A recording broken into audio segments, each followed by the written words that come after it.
Hello नमस्कार दोस्तों, आज हम इस वीडियो में डिस्कस करने वाले हैं यूपी टेट 2020 के संदर्भ में। देखिए क्या स्ट्रेटेजी होनी चाहिए अगर आप यूपी टेट का एग्ज़ाम देने वाले हैं 2020 में, तो आपको इस वीडियो से बहुत ज़्यादा आपको हेल्प मिलेगी। जो मेरा एक्सपीरियंस है वो मैं आपके साथ शेयर करूंगा और साथ ही साथ यहाँ पे हम पूरा जो इसकी स्ट्रेटेजी होती है यूपी टेट की, कैसे आप बहुत अच्छे से इसको क्वालिफाई कर सकते हैं फर्स्ट अटैम्प्ट में देखेंगे, तो आप इस वीडियो को पूरा देखना। इसमें यहाँ पे देखो, यहाँ पे प्राइमरी और जूनियर दोनों का हम इसी वीडियो में सिलेबस देखेंगे। साथ ही साथ इसमें आप देखो बिना कोचिंग के भी आप बहुत अच्छे से आप इसको क्वालिफाई कर सकते हैं बहुत अच्छे नंबरों के साथ इसमें। इसके बाद यहाँ पे देखो, यहाँ पे सबसे पहले कुछ यहाँ पे देखना जरूरी है, इसका क्वालिफाइंग मार्क्स क्या है वो भी देखेंगे। रिजल्ट कितने % रहा पिछले वर्ष 2019 में, तो यहाँ पे देखो क्वालिफाइंग मार्क्स जो है यहाँ पे जर्नल मेल और फीमेल के लिए यहाँ पे आपका जो है 90 क्वेश्चन आपका राइट होना चाहिए। इसी के साथ साथ यहाँ पे ओबीसी SC ST के लिए यहाँ पे मेल और फीमेल का यहाँ पे बेसिक क्वेश्चन राइट होना चाहिए, तभी आपका जो है क्वालिफाई माना जाएगा। और जो टोटल क्वेश्चन होते हैं वो होते हैं आपके 150 क्वेश्चन, तो 150 क्वेश्चन में से जर्नल को 90 क्वेश्चन और ओबीसी SC ST को यहाँ पे बेसिक क्वेश्चन राइट करने होते हैं, तभी आपका ये क्वालिफाई माना जाता है, प्राइमरी और जूनियर दोनों। देखो इसके बाद यहाँ पे अगर बात करें निगेटिव मार्किंग की, तो निगेटिव मार्किंग नहीं होती, तो हमें यहाँ पे पूरी स्ट्रेटेजी के साथ यहाँ पे तैयारी करनी है। यहाँ पे क्वालिफाइंग नहीं करना, बहुत अच्छे मार्क्स यहाँ पे लाने हैं। इसके बाद यहाँ पे आगे देखो, यहाँ पे ये आपका सिलेबस है और इसी के साथ साथ अभी हम जो है क्वालिफाइंग मार्क्स हमने देख लिए। अब रिजल्ट देखते हैं, रिजल्ट कितने % रहा है 2019 में, क्योंकि वो देखना जरूरी है। आप तैयारी जो भी कर रहे हैं इससे पहले यहाँ पे देखिए, ये क्या सभी सब्जेक्ट में पास होना जरूरी है, तो सभी सब्जेक्ट में पास होना जरूरी नहीं। जैसे आपके 5 यहाँ पे पोर्शन होते हैं, 5 सब्जेक्ट होते हैं, तो सभी में जो है यहाँ पे पास होना जरूरी नहीं होता। आपको टोटल आपके मार्क्स देखे जाते हैं, 150 में से आपके कितने मार्क्स आए यहाँ पे। तो यहाँ पे देखिए, किसी के मन में ये होता है कि यूपी टेट का एग्ज़ाम बहुत इजी होता है, किसी के मन में ये होता है बहुत ज़्यादा हार्ड होता है, तो ऐसा कुछ भी नहीं है। यहाँ पे आप रिजल्ट के माध्यम से देख सकते हैं। देखिए उत्तर प्रदेश पात्रता परीक्षा यूपी टेट 2019 का परिणाम, तो यहाँ पे ये देखिए आपका कितने % रिजल्ट रहा था इसमें। देखो ये है आपका प्राथमिक स्तर, यानी कि आपका प्राइमरी 1 से 5 तक का। इसमें जो पंजीकृत थे वो थे 10 लाख से ऊपर स्टूडेंट थे, जो है 9,90,000 के आसपास इसमें सम्मिलित हुए। इसके बाद यहाँ पे उत्तीर्ण जो हुए, कुल जो स्टूडेंट हुए इसमें 2,94,635 हुए। देखिए यहाँ पे 10 लाख में से आपके यहाँ पे कुल यहाँ पे 2,94,635 यहाँ पे क्वालिफाई हुए। इसके बाद यहाँ पे उच्च प्राथमिक स्तर, यहाँ पे जो 5 लाख ने फॉर्म अप्लाई किया, इसके बाद जो सम्मिलित हुए 5,23,972 ने यहाँ पे जो है पेपर दिया। और इसमें क्वालिफाई कितने हुए या पास कितने हुए, इसमें हुए कुल 60,068 इसमें। देखिए तो यहाँ पे जो रिजल्ट रहा था ये रहा था 29% रिजल्ट प्राइमरी स्तर का, और जूनियर में कितना रहा यहाँ पे मात्र 11%। यानी कि आप अंदाजा लगाइए 100 स्टूडेंट में से कितना एवरेज आ रहा है, कुल 11 स्टूडेंट पास हो रहे हैं। तो आप इसको जो है यूपी टेट को इतना इजी भी मत लेना कि बहुत इजी है, और बहुत अच्छे से तैयारी करनी और आराम से आप क्वालिफाई कर जाओगे इसको बहुत अच्छे मार्क्स के साथ। तो यहाँ पे आप देख सकते हैं कि 15 लाख में से जो है कितने पास हुए, मात्र 3.5 लाख जो है इसमें पास हुए।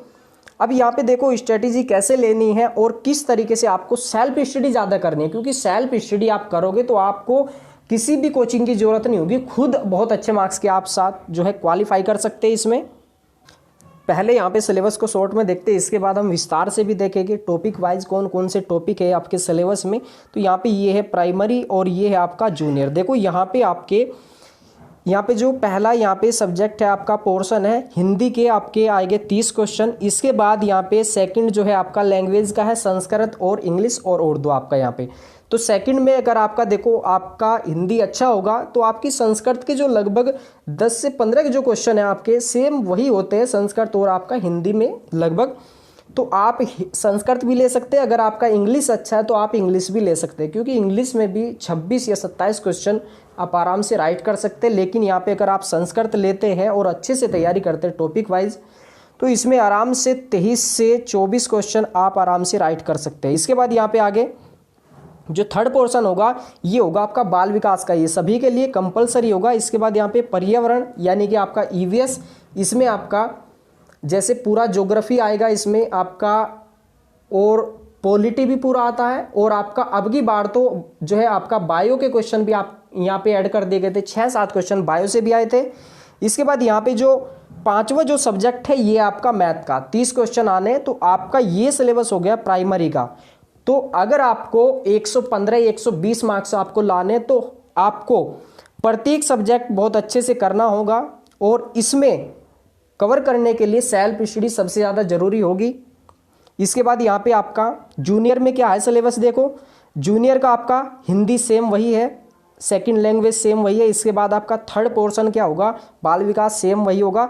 इसके बाद यहाँ पे केवल यहाँ पे चेंज होगा, ये आपका जो वर्ग से आएगा, जैसे आपका साइंस से है तो आपका यहाँ पे 60 क्वेश्चन जो आएगा इसमें ये आएगा फिजिक्स, केमिस्ट्री और बायो और मैथ से क्वेश्चन आएगा। अगर आप कॉमर्स या आर्ट साइड से है तो यहाँ पे आपके 60 जो क्वेश्चन आएंगे वो आएंगे जीके से, आपका हिस्ट्री आएगा, ज्योग्राफी आएगा, पॉलिटी आएगा, इकोनॉमिक्स आ जाएगा, और 2-3 क्वेश्चन आएगा यहाँ पे करंट अफेयर का।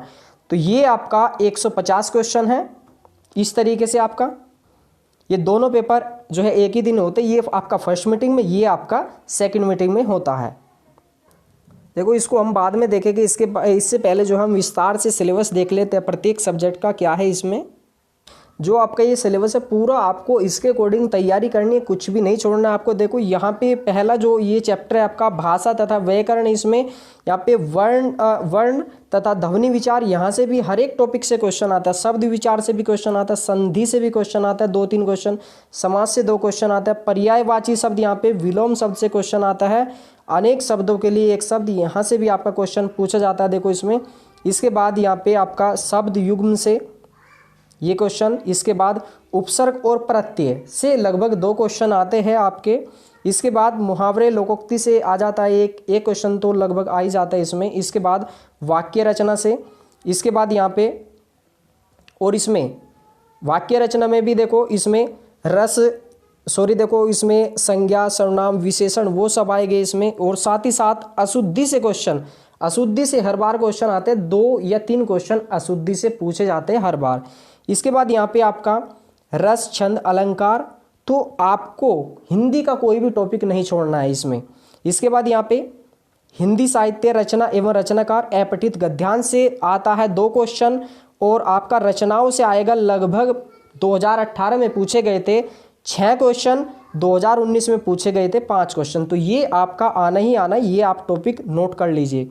इसके बाद अगला सब्जेक्ट देखें, यहाँ पे इंग्लिश का है, ये लैंग्वेज जो सेकंड है, आप इंग्लिश या संस्कृत दोनों में से कोई एक ले सकते हैं। इसमें अनसीन पैसेज से क्वेश्चन आएगा, इसमें सेंटेंस आएगा, सब्जेक्ट एंड प्रेडिकेट।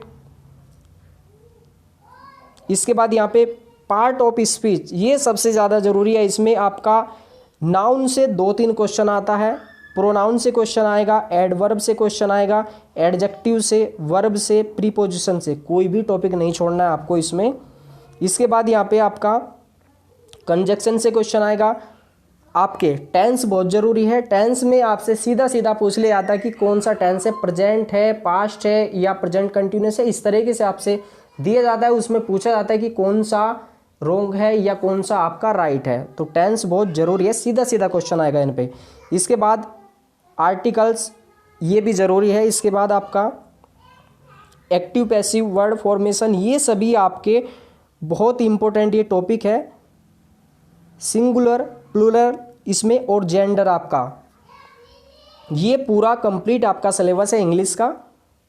तो आप इसको नोट कर लीजिए, या ये जो PDF है टेलीग्राम से आप इसको डाउनलोड कर लेना वहाँ से।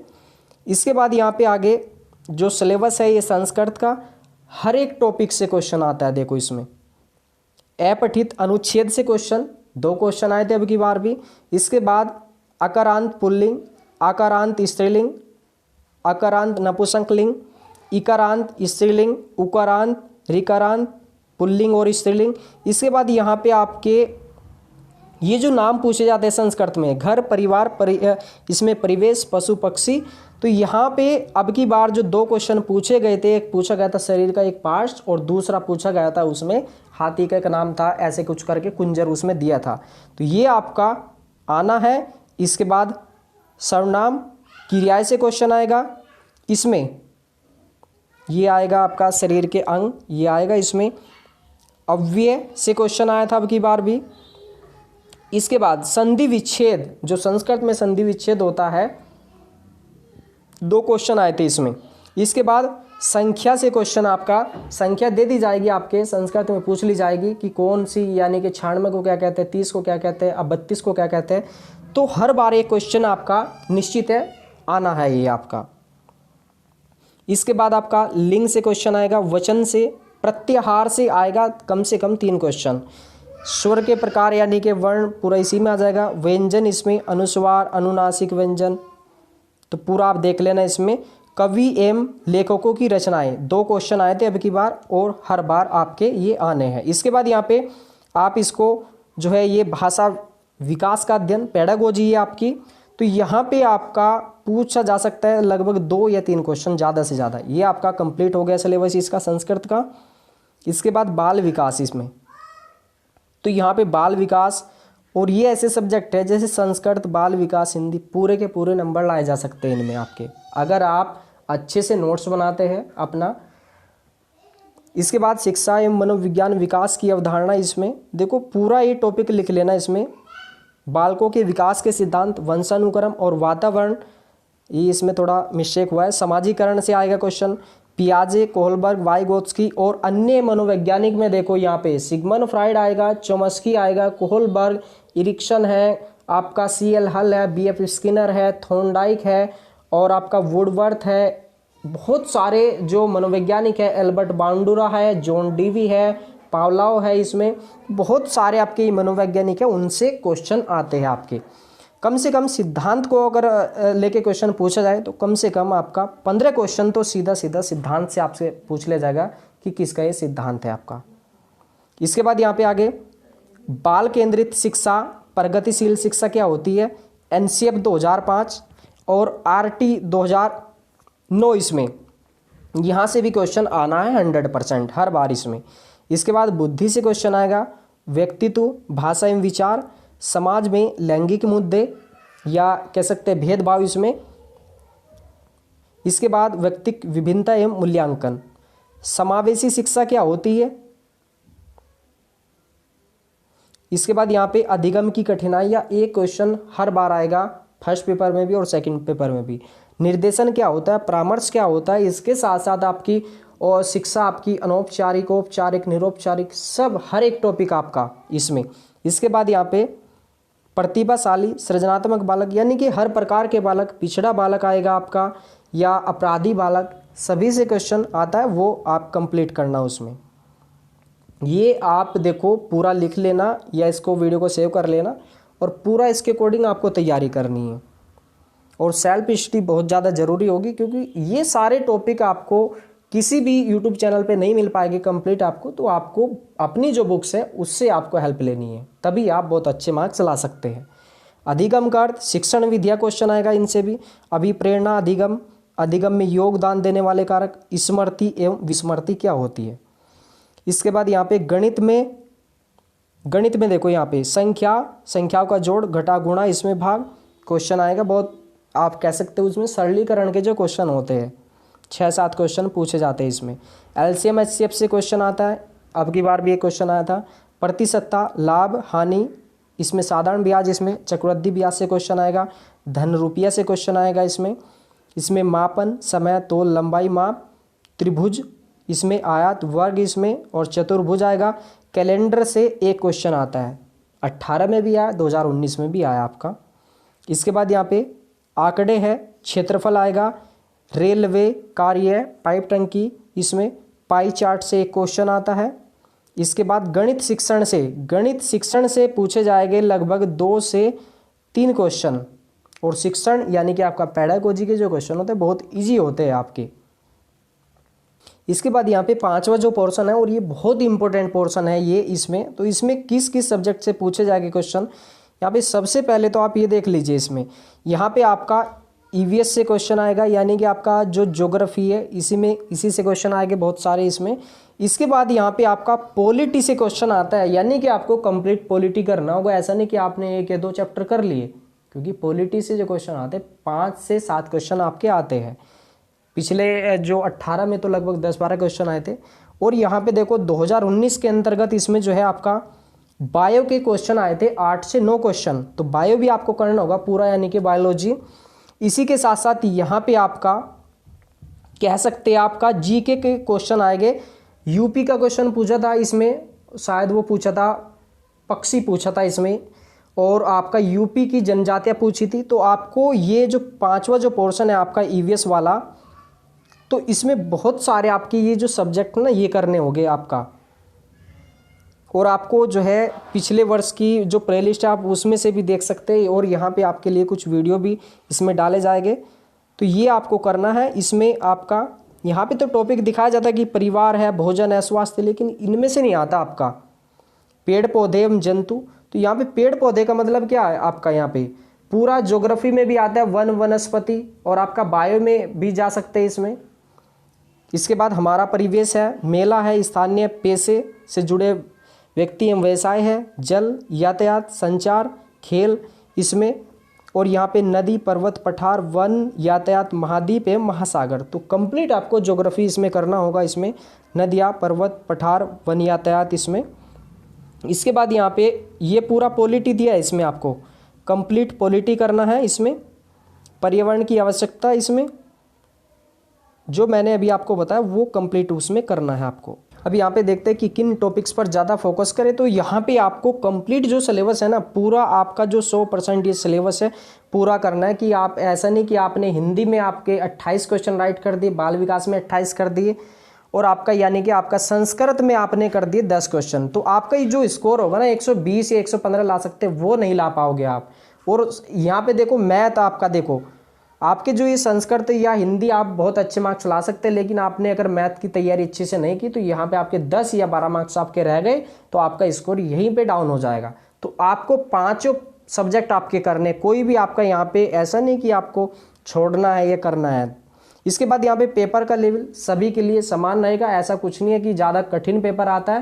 मान लीजिए आपने हिंदी की तैयारी अच्छी की है, 30 में से आपने 28 क्वेश्चन राइट किए, और बाल विकास में भी आपने 27 क्वेश्चन राइट किए, आपने इसकी तैयारी की है, तो ये आपको लगेगा बहुत ईजी आए हैं। लेकिन आपने मैथ या संस्कृत की तैयारी नहीं की, वहाँ पे आपके क्वेश्चन डाउन रह गए, तो आपको लगता है कि पेपर टफ आ गया। पेपर टफ नहीं होता, अगर आप उसको कंप्लीट करोगे सिलेबस को, पेपर आपको ईजी लगेगा। इसके बाद यहाँ पे जो हमारा टेलीग्राम ग्रुप है, आप